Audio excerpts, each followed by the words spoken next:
Go ahead. Go ahead. Hello, I'm Dr. Charles Dent, and this is my wife. Jabari Dent.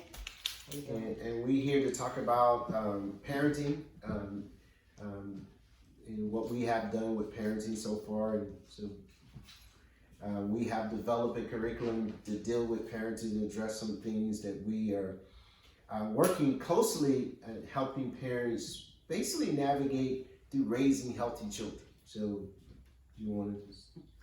So the focus of parenting with effective Black parenting, we found that Black parents want what every parent wants for their child. They want their child to grow up well-adjusted, with opportunities to be successful in life. And to do that, we have to be socially and emotionally healthy.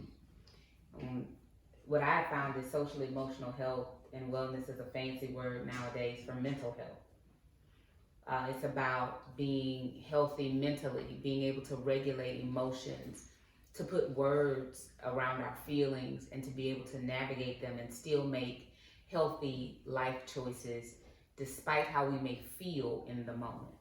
Well, and then the other thing, when you talk about mental health, and I think sometimes parents got to recognize the signs and symptoms when their child or children are struggling with issues such as anxiety and things of this nature. And we find that a lot of times parents are not prepared themselves to be able to have the conversation with their children, whether it's suicide ideation, what it is, and your child is thinking about suicide.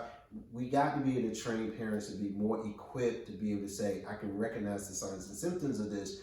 Because of the social emotional landscape that is changing, constantly changing today, not only just self-awareness that we become aware of what's going on, but we have created the atmosphere where our young teenagers can talk about what is really going on with them. And if they can't talk to you, you got to find a place where they can. I mean, where they can get the safety, they can talk about the issues that they're dealing with. So in our parenting piece, there's a few pieces that we do to try to help parents navigate through this. But first of all, having vision, where you want to take your family, and then if you start thinking about core values, you think about the values exercise that we do to try to get some clarity about what is the behavior you need to get there.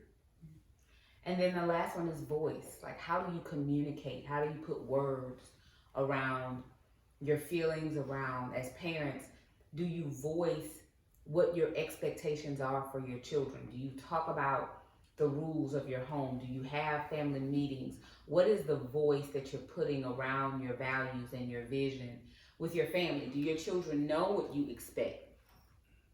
When we talk and deal with parents, a lot of parents assume that their children know the expectations that they have for them, when in reality, we've never effectively communicated that to our children. What are your rules around dating? What are your rules around curfew? What are your rules around, or your expectations around performance in school? What are the barriers and the boundaries that you've put in place for your children, and have we effectively communicated that? So in our parenting playbook, we focus on vision, values, and voice. Where you are, where you want to go, and how you're going to get there. But we also one of the things you look at is we start talking about, even with educators and parents with different type of parent. What is your parenting leadership style? What is your style that you present to your, are you the dictator? Because we talked about once you get to a certain place, when is it that you start shifting to know how to coach your child instead of just always being the authoritative person? But you still got to have those boundaries. You got to have those things, because if you have your children just violating authorities in the house, eventually they're going to do the same thing outside of the house. And those things become, like my wife's saying, you got to have some clear boundaries. You got to have those rules need to be clear, because if they're not clear, what happened, they'll get to the edge of them, and then they'll cross over a little bit at a time. And thinking, so you got to pull them back, you got to have those conversations around the table and talk about it. Other thing is having that parenting meeting, on a regular basis, consistency, because, the biggest thing is having those meetings where you can know exactly what's going on with your child, with your children. And so it becomes important that you master this. You really make sure this is in your DNA of the family. Because when you start compromising these areas, you're gonna start compromising other areas. When you start creating these habits that's unproductive, that's not producing exactly what you want.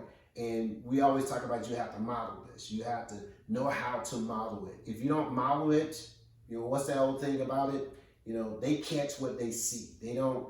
You could say one thing and do another. They're gonna end up doing what you do. So that becomes so important that we know how to model these values, these boundaries, and everything. And if we don't model this, our children they're gonna be mixed messages. So the communication is that nonverbal communication is so critical that we do this even more effectively.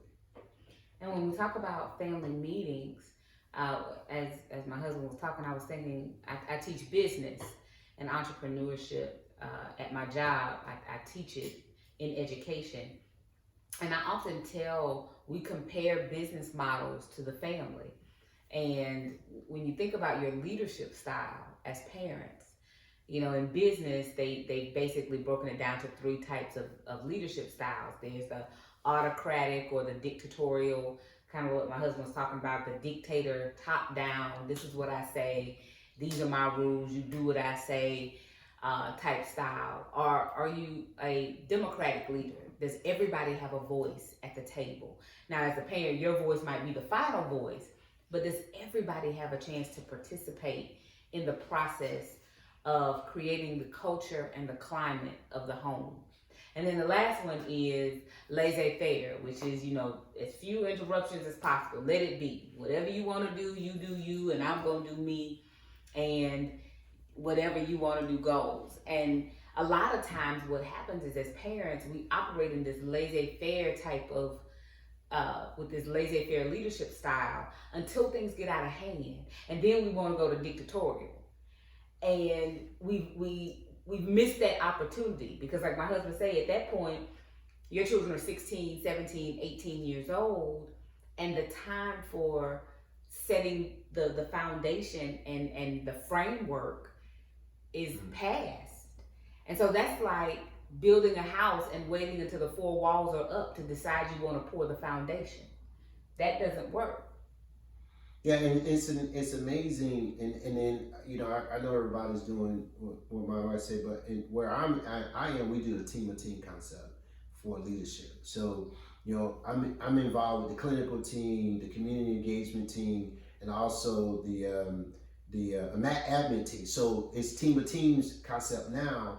That it's not the hierarchy down. It's like everybody's interacting with each other to create the culture, so that it won't be like if the top man is gone, everything falls apart. It's like everybody knows their roles and responsibilities. So it's so important that what is your role as a parent.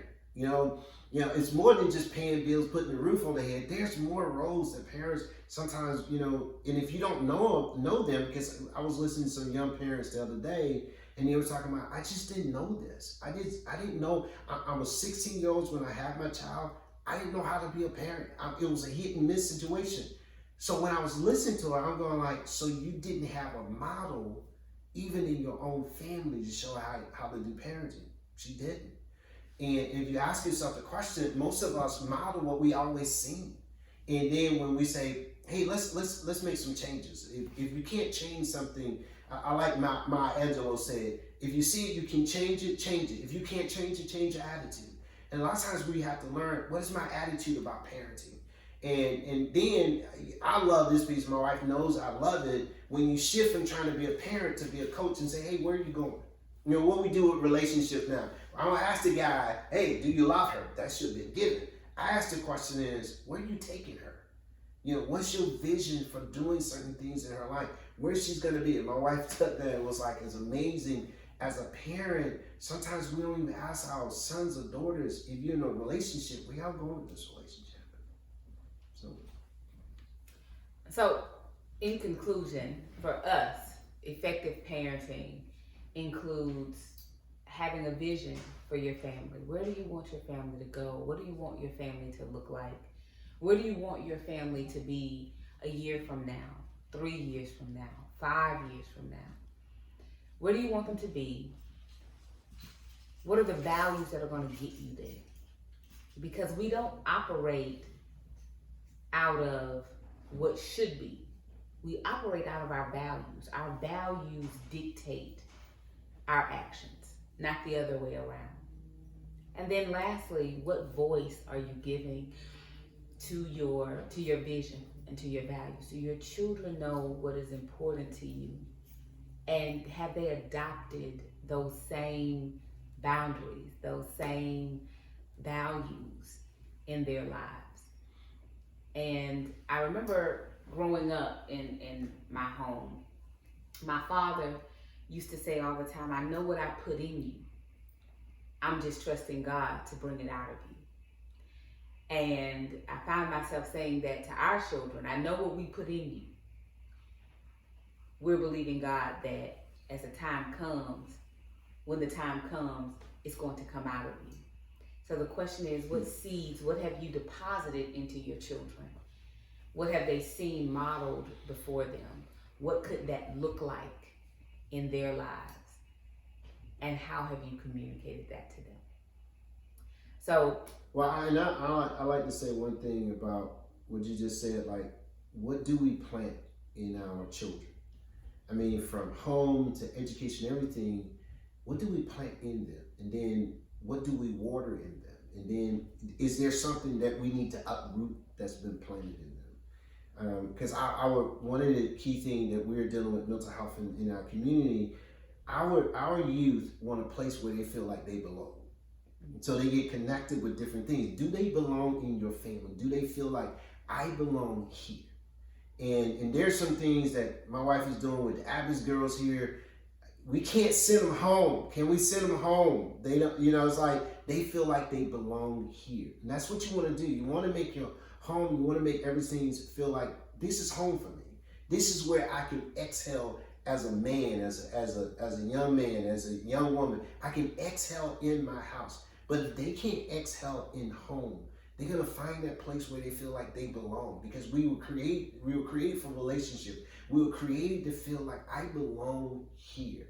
And I think that's just the whole work of parenting, is making sure that the children feel like this is home for me. Like you remember you say, they're all old thing. There's no place like home. There's no place like home. Dorothy back in our day, Dorothy, clicking her heels together, trying to get back to Kansas because there was no place like home.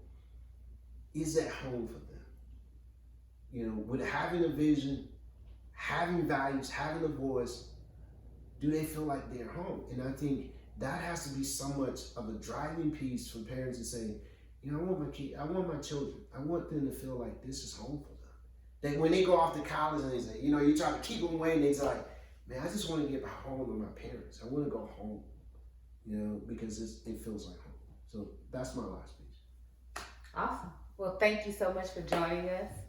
And we pray that this has helped you in your parenting journey. You can go to our website. Want to get the website? Sure. Our website is www.dententerprisesinc.com, and just click on the link for New Level Parenting. You could see our curriculum, the Parents Playbook, and learn more about what we're doing for families. Mm-hmm.